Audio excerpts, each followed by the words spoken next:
KDKA-TV's unofficial band became the official band on stage tonight at the Three Rivers Arts Festival. Hector in Paris was front and center with their own brand of music known as Bob.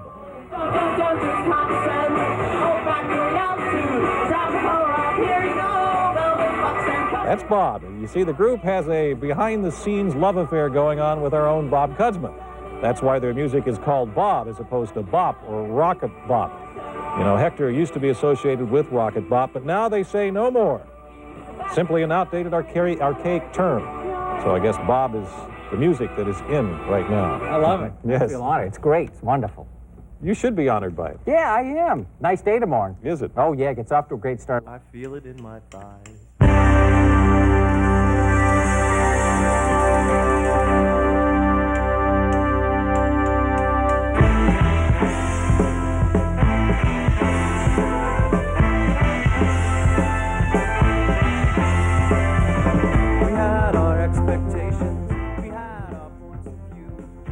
Hello and welcome to Postmodern Scrapyard. I'm your host, Joe Riebling. Tonight we will be examining the video legacy of Hector in Paris.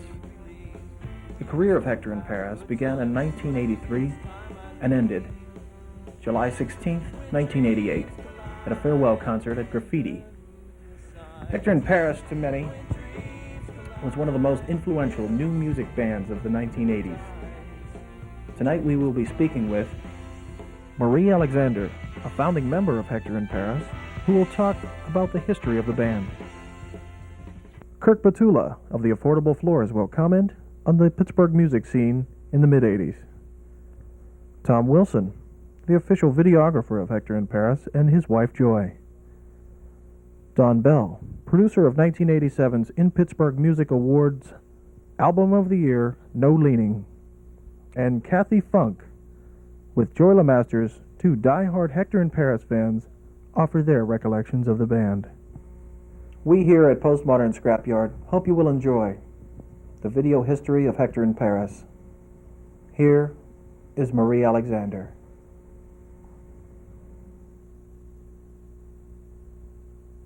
Originally, Hector in Paris got started when Ron Solo and I decided we wanted to start a new project. The cardboards had collapsed and we were trying to work something out, and Ron came home and we worked with a couple of different people. Nothing really panned out. Ron came home from work one day and said, well, there's this guy that plays guitar and sings lounge songs at work, and maybe we could get him to come over. So Phil Harris then came over, and the three of us started working in the, I think August, September of 1983. Then there was a big disruption of the drum machine. All the memory was erased, and we didn't do anything for a couple of months. And starting around the first of the year, we started, here comes Hank. Now, Hank was always quite a connoisseur of our music. If Hank liked a song, he would stay in the room. If he didn't like a song, if he got up and left, we knew we were in trouble and we better rework it. So anyway, so here's Hank to make sure I tell the truth. Yeah. Well, Jim LaJelly had been in a band, Stick Against Stone or Pancreatic Ballet, that had two percussionists in it, or two drums and percussion. So I asked him, hey, we're looking for a percussionist for our band. Do you know anyone? And he said, well, no, but how about a sax player?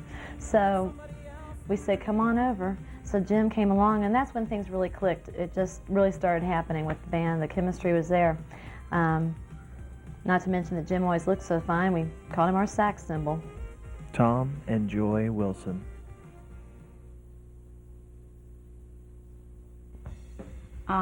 The first time I saw Hector was in Mellon Park on my lunch hour. I think it was their second gig. It was the summer of '84. And we knew some people in the band through other friends, through mutual friends. And then you didn't see them when they played the barge. No. That was a big deal, I heard. Right. Yeah, we missed the first gig, the 4th of July gig. And then we caught them a couple times at the Banana, and I said, "Oh, these guys are great. I gotta shoot this," because that was at the time when Jeff Stein was doing all that great stuff, and I thought, "Oh, I could do that," but I wanted to capture that live feeling, the thing with them, the actual performance, and so I found out right away. Well, as soon as I was done shooting, I was no cameraman. If you watch that camera work is very shaky, so be warned, and those of you with inner ear problems, you might want to leave the room during this section of the program.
Too much fun. Yeah, okay. That's why I have too much fun today, huh? Fun is the #1 killer of young adults. Remember that. Right after work.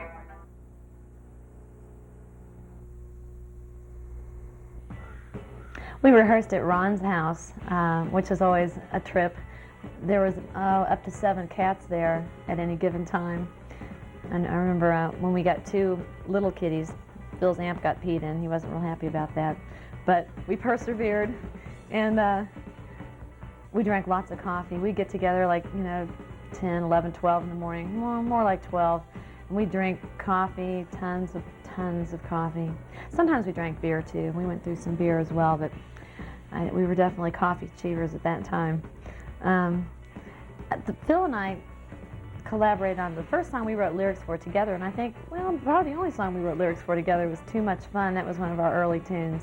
And basically, the way the writing went was that someone would have pretty much a complete idea, a song with a melody line, and then we'd hectorize it. We'd arrange it in some fashion, but occasionally we did collaborate. Party was a collaboration song, and so was Let's Make It Hard. But Ron had written the music for that, and Phil wrote lyrics. Ladies and gentlemen, Well, after we played those kind of first few shows that were in different kind of spaces, we kind of took up residence at the Electric Banana. We used to play there for all ages shows, and we played there for over 21 shows. Johnny thought we were great. Johnny and Judy both were really enthused about our band. So through our mutual friends at Laughing Matter Productions, Phil and I got it together to go and shoot a performance of Hector in Paris at the Electric Banana. Now, I hated that place for years because Johnny Banana said that I could have all the beer I wanted if I went down and showed films there one night for Snake Finger. He had, Ralph Records. All those artists had their videos that were on film at the time, so they needed a projector, and I went down and I showed them. And I thought I was going to get beer all night and get to watch Snake Finger, and he only gave me beer until I was done running the projector. I had to buy my beer after that.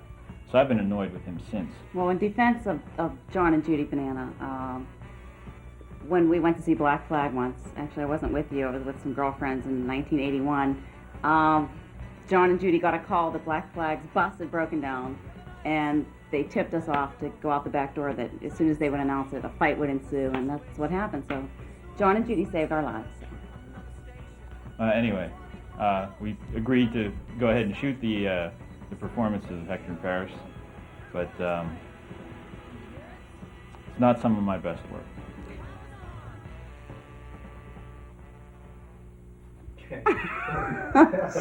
This next song is a John Denver song. We're really big fans of him. He's a great guy. I think he says a lot about young America. You know, I get into him. He did that movie about God.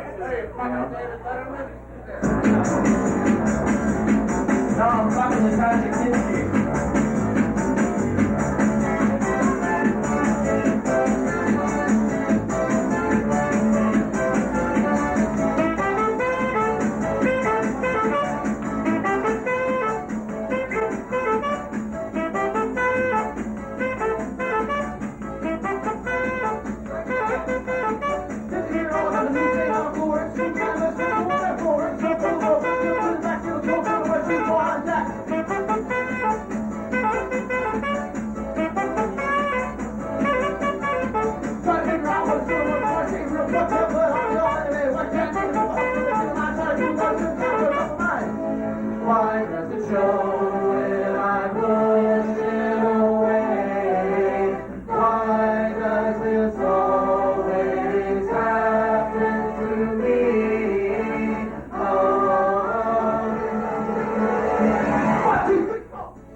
Our favorite song on the jukebox at the Banana was a bad word I shouldn't say, but it was Fuck Everybody, and it was a great song. We used to play that after the set and just dance around and laugh.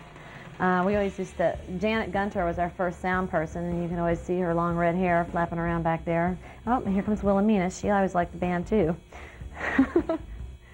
Phil always had a secret crush on her. I know, he told me. But anyway, yeah, we had many good times at the Electric Banana, that's for sure. Some of the other, well, I think we first played Graffiti back in 1985. It was in the very cold winter. We did a play there. It was called Oscar. It was about the life of Oscar Wilde. Bob Winslow put it together here in Pittsburgh. It was a play written by James Camicha, and it starred Ondine in the role of Oscar. And unfortunately, Ondine has since passed away, but we sure had a great time working with him. And Ted Hoover and Patty, oh gosh, Patty, I can't think of her last name. But at anyway, Willie likes to be in it. She's a ham too. She's almost as big as a ham as her mother. Put your butt down, Willie. Coming up next on the update, 10 years ago, she lapsed into a coma. Tonight, Karen Ann Quinlan died. The rebuilding is underway for victims of the tornadoes, but an unseen complication is now surfacing. A bridge in Berlin becomes a pathway for freedom for a band of alleged spies. And in sports, the Bucks finally get a good deal from the Cards at the ballpark tonight. Good evening, I'm Lynn Sawyer. Stacey Smith has the evening off. I'm Ray Tannehill. Eyewitness News Update is next.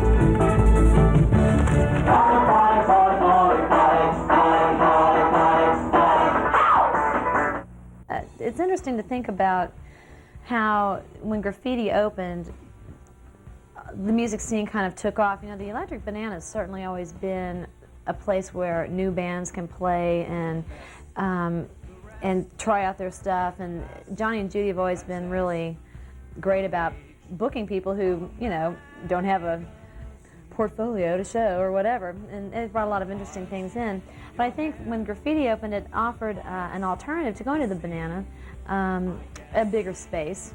And I think that really, it started to be like 3-band shows, and a lot of people, there was a lot of interest in seeing what was available. There was really, the music scene had kind of petered out for a while, it seemed, with Five leaving town, the Cardboards broke up. Of course, Car Sickness was always continuing to do their thing, but basically a whole void was there that I think when we started Hector in Paris, it just kind of, it seemed like a good timing because our band started, Graffiti opened, and the music scene started picking up again.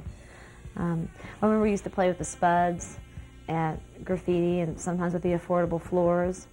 But there was a lot of different rock competitions and stuff that various promoters put together.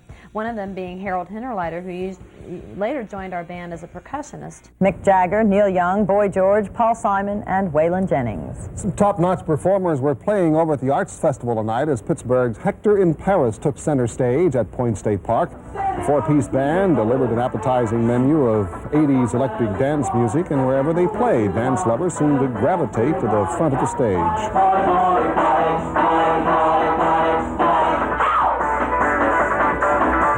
been together for about a year and plays at nightclubs around the area such as Graffiti in Oakland.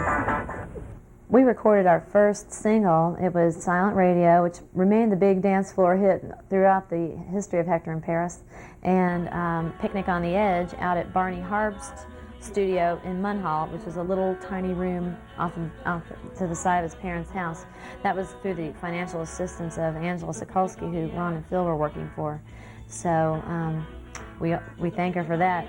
And Larry Ripple took a great photo for that, and we were really pleased with ourselves. We had something on vinyl. We kept the first lineup of Hector in Paris for from the beginning of '84 until the fall of '85. Jim Lagelli went to San Francisco for a summer, and I went to Europe well, not for the summer. We each went for a month. I went to Europe. Jim went to San Francisco. And while we were gone, Phil and Ron and our then sound person Eric Allison did a project they called it Hector Instead, and Harold Hinterleiter played percussion on that. And then we decided, when Jim and I got back, that we would add Harold to Hector.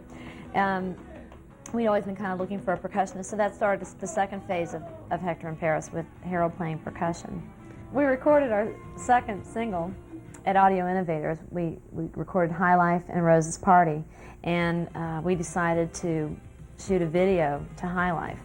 So Patricia Guide, who was a friend of Phil's and the band, worked at an advertising agency and knew people that were in the business of making videos, and so they thought it'd be a fun thing to do to shoot our videos. So Wayne Boswell and Ringo, also really known as Rich Noel, had a big part in producing and directing that, and that was really fun. But it was one big day of torture, though, let me tell you. We made the mistake of booking a show the night before at La T Cantina, a place which has met a demise, but at any rate, it was out in Mount Lebanon, and we did the PA ourselves. We played the whole night. We got home to bed at 4 o'clock in the morning, and then had to be fresh and lovely at 10 for the shooting of this video. So needless to say, we were down in the coffee and feeling kind of cranky for a while, but it was really exciting. We shot that video at John Sanderson's studio down in the Strip, and it actually got national distribution or national attention on 120 Minutes on MTV.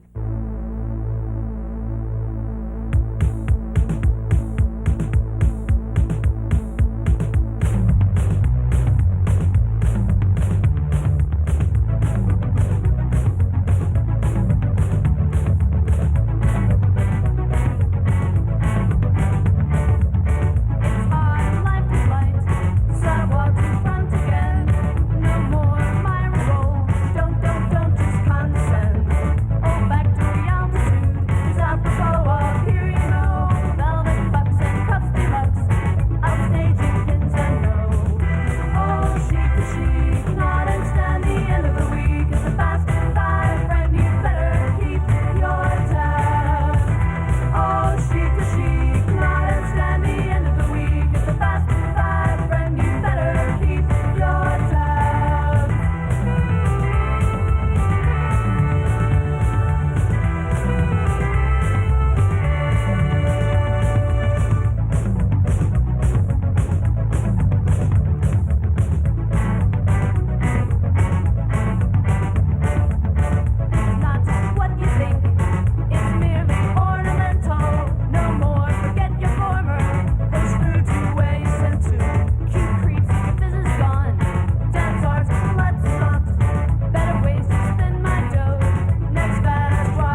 Here with his comments on the new music scene in Pittsburgh in the mid-'80s, from the Affordable Floors, Kirk Batula.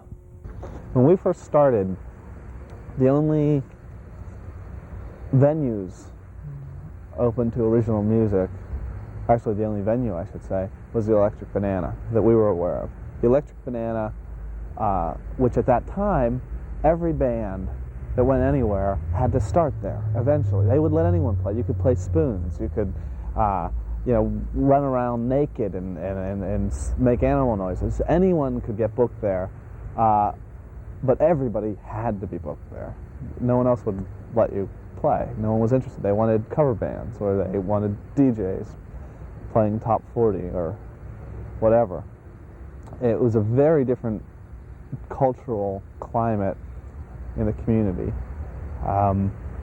So there was one club, there was the Electric Banana, and then there were a lot of concerts in the parks and things like that. That's when I was younger. We used to go to Flagstaff Hill or to Market Square or so on and listen to the original music there. And there was one radio program on WYEP called Beat Sickness that Harry the Wire used to put on. And that was the only place in the city that you could hear contemporary, what is referred to as alternative music. When I was younger, I would go to Jim's Records every Sunday or every Saturday and say, "Jim, what should I buy?" There was no place you could hear this stuff. He gave me Clash albums, he gave me Eno records, he gave me these things because I couldn't, there was no way to, for a person who's interested in these things to find out about them, except through a very informal network. Well, at the time, by the mid-'80s, we were in a situation where a lot more people were aware of the vitality of music, whereas a lot of other kind of art forms had gone the way of the buggy whip in terms of any kind of resonance in people's lives or in the community. You know, painting, they were still having poetry readings, but no one cared. No one cared. But music was actually becoming very interesting again. And the Pittsburgh had been traditionally known as a shot in the beer, Jersey rock kind of town, and the only bands that got any support for the shot in the beer, Jersey rock bands were the cover bands. So along comes Hector and Paris, who really, to our experience, broke that open. Hector and Paris changed a lot of community attitudes. They were the first band to really, in a sense, wake up, create an awareness of within the community. And consequently, you started suddenly having huge crowds. They were packing graffiti. It's one of the top showcase clubs in the country, packing it with crowds that national acts can't draw, and doing it consistently and regularly, and people were going out to see them. And there was, for us, on one hand, this was very encouraging because this was finally saying, people were saying, well, yeah, we're tired of hearing cover bands.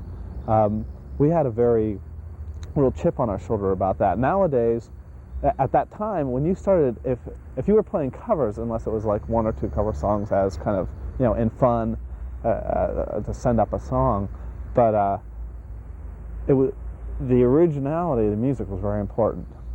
Hector showed us that there was an audience for original music, and that you weren't just sort of pounding your head against the wall in your basement pursuing it. And the music they were doing was radically different from anything that had happened in the city and had been accepted before. They were working with keyboards, synthesizers, electronic drums. The songs were sophisticated lyrically. You weren't, you kind of miss the car and girl thing every now and then, but it was okay. it made a big difference for us, and it opened the way for bands like ours and others, and pretty soon you had all these bands coming out of the woodwork, essentially walking into a marketplace that HECTOR had pulled together. And at the time, they were playing, Kids After Dark were playing, and also drawing. That's it, Phil Harris. I have had it. I've been watching this video for half of an hour. Have I seen any mention of my name, Tom Clancy, in it? That's Tom Clancy. You remember me, your friend? It's Tomclan. I want to go home. But this is a video that I did, Stepping Stone.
had a great summer that year in 1986 with making the video and playing lots of dates. But unfortunately, Jim LaGelli was becoming dissatisfied with his life in Pittsburgh. He really wanted either the band to take off and move someplace else and try to make a go of it, or he just really felt the need to explore other territory. So he made a decision to leave the band and move to Boston, which we were all sad about, but people have to do their own thing and do what's best for them. So that was the end of an era, though, when Jim took off. February the 7th, 1987 was his last date with Hector in Paris, and it was a sad evening for me, for all of us, I think, and for Jim too, but he felt like he wanted to move along. So that was kind of the end of an era there when Jim took off. Shortly after that, in May, Harold decided to leave the band. So it was back to the original trio, Phil, Ron, and I.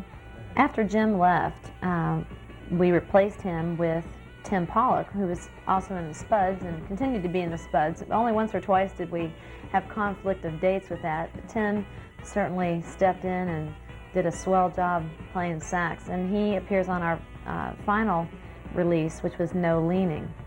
That featured the new Hector in Paris lineup. We added bass, Eric Allison, and drums, Dave Klug. The last release that we did was called No Leaning. We recorded at Don Bell's studio down on Penn Avenue. We recorded the album essentially live. In fact, I think a couple of the tracks that we mixed on the album were live takes in the studio because there was so much bleed in the vocal mic that it had to be the original take. I can't remember which song it was, but when I went through those tapes to remix some of it, that's what I found.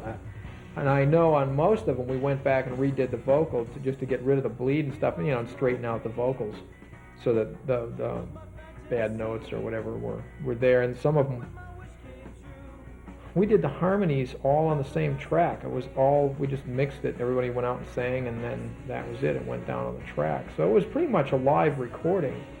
And most of the time we used two mics on the drums. It was an overhead mic and a kick drum mic.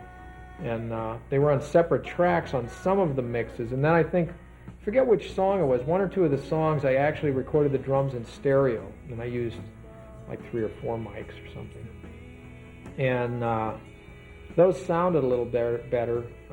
But everybody was so deathly afraid of mixing everything at once. And one of the tapes that I found was either a rehearsal recording, because I remember the other thing was after the band got reorganized, I went out of town for 2 weeks. I went to work at Summerfest, and I gave Phil the keys to the studio, and I said, take the band in and rehearse them for the next 2 weeks so that you at least understand how to play the songs before we go in the studio, because I really hate people that try and create songs in the studio because it's just so goddamn time-consuming. And knowing how much money I was going to make on this album, I was going to have to work nights to do it. It was like, we're trying to minimize the pain here. And I think, unfortunately, at the same time I was doing an album with Ann Feeney, too. Or else I started the Ann Feeney, maybe I started the Ann Feeney album right after you guys, or I was doing it during the day and you guys at night. There was something really deranged going on, because we'd go from Irish jigs to music. And the other thing that was real interesting was that there were several different ideas of what was going on. I think if you took all of the people in the group in separate rooms and grilled them about the contents of No Leaning and what it was about or what it meant, or even how the songs went. I mean, it's like, hum me a few bars. It's like that old joke about the tuba player who was sitting out the rehearsal because he had a sore lip. And so the band later had him listen to the rehearsal, and after he was done rehearsing, the tuba player, he asked the tuba player, well, how did it sound? And he said, well, you know that part that goes boom, boom, boom, boom, boom, boom, boom? Everybody was playing. So there's like this clogged up vision of what this song is about got locked into people's individual parts, or at least I got that impression because of how much emphasis was put on things. Like when it came time to mix it, the dueling bass players came in, and all they wanted to do was fight with me about where the bass belonged. And it's like we'd have one bass pan to the left and the other one pan to the right, and then this real mirage of swimminess would happen in the middle.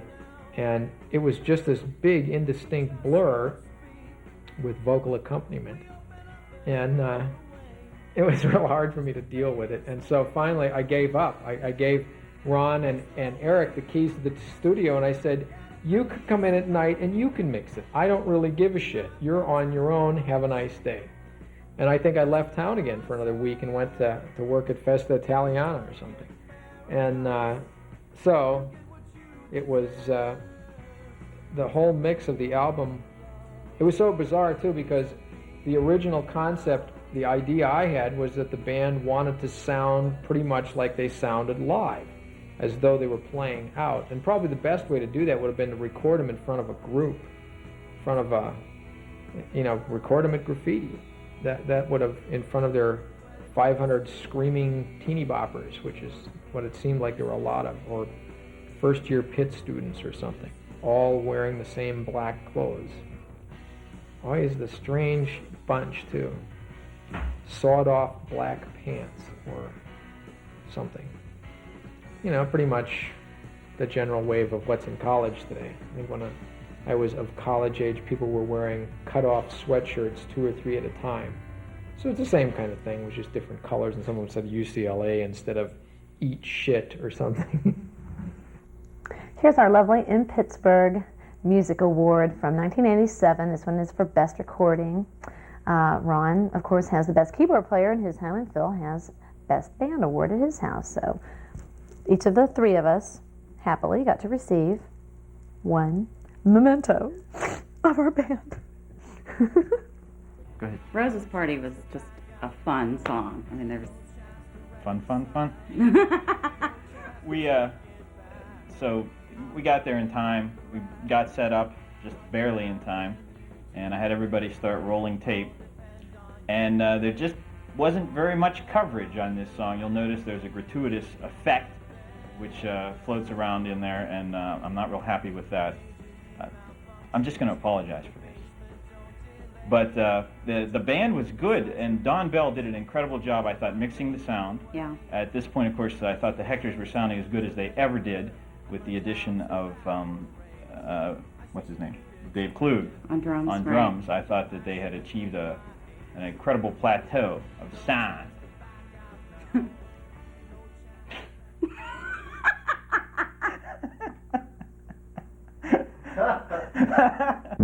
Good evening. The 28th annual Three Rivers Arts Festival is very happy to bring you HECTOR in Paris.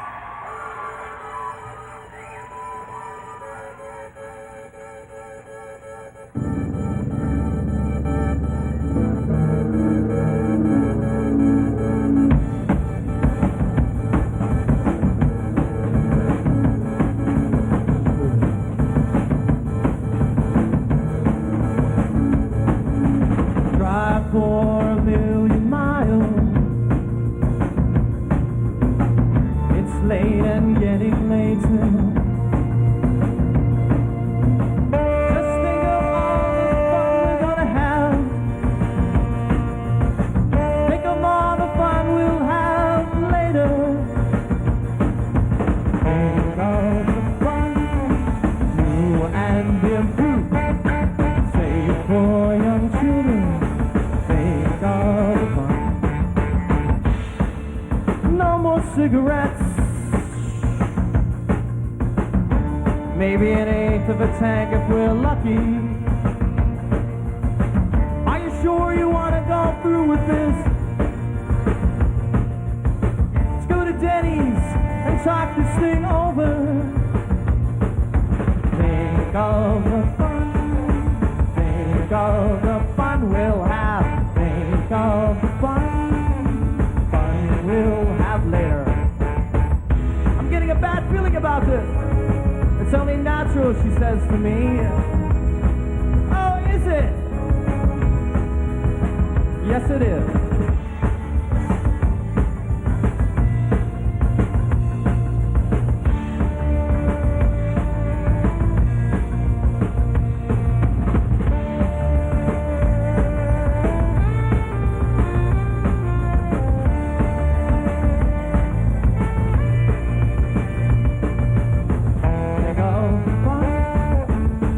Think of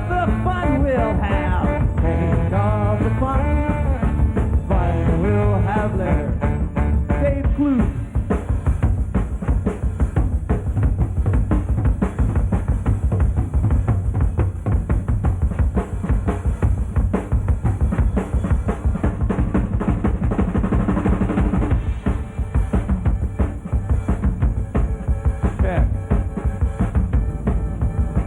A little more vocal on the monitor, please. A little more wind, please.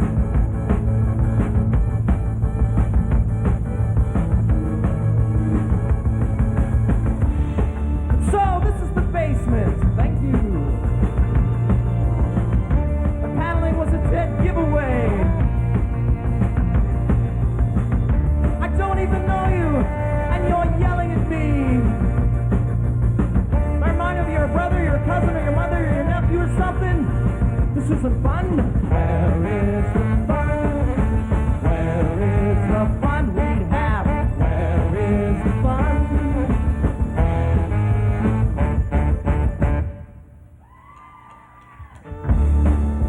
Take any word, crap, and say it over and over and over again until it becomes just as sound, until it becomes totally meaningless. Everybody, fun, fun, fun, fun, fun, fun, fun, fun, fun, fun, fun, fun, fun, fun, fun, fun, fun. We were real excited when Please Advise got some radio play on XXP. Yeah, and RCT and them. Right. But and it was such a good song too. Really breaking away from that whole Cardboards thing where it was a keyboard-dominated band. This was a guitar song, foremost, and that was the thing I appreciated about it. The lyrics, powerful, meaningful.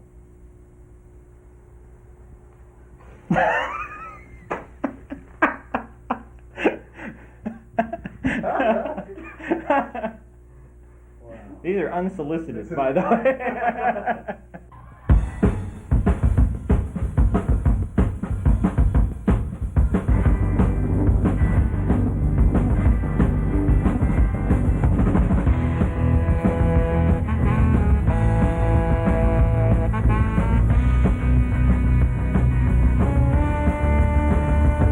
Inappropriate response seems it's always worked before.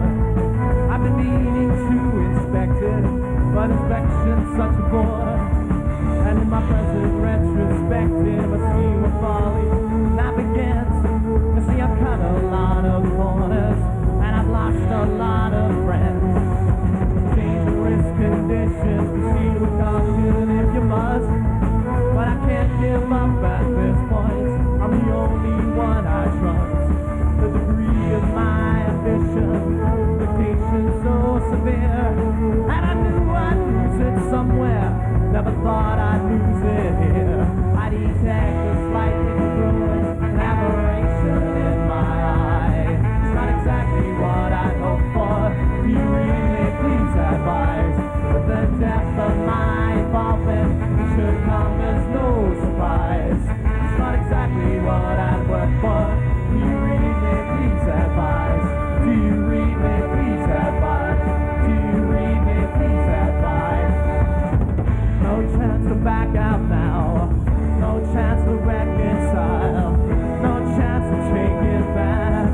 I bought it off the rack. What now can you do? They all depend on you, and they all depend on you, and you can't let them down. Major league malfunction to the basement, don't delay. Such a warmth and such a brightness, with only one thing in the way, and that's the metal turns to vapor, and my doubts evaporate. I see stupidity and reason, and compassion in my hate. No chance to back out now, no chance to reconcile, no chance to take it back. I bought it off the rack. What now can you do? They all depend on you, and they all depend depend on you, and you can let them down.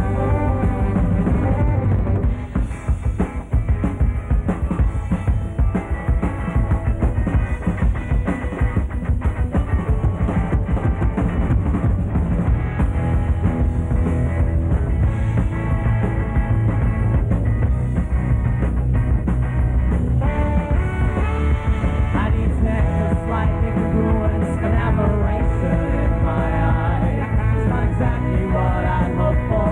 Will you read me, please advise?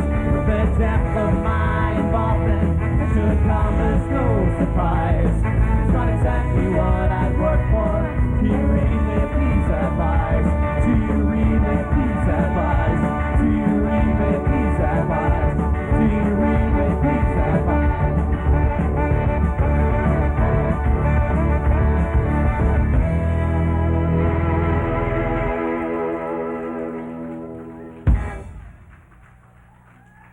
Thank you very much for Hector in Paris. Happy birthday, Brenna. Brenna's 4 years old today, and she loves us. Thanks for coming out. Special thank you to those who came Monday when the show was canceled. Thanks for coming back. And thanks for dancing down front here. Kathy Funk with Joy LeMasters.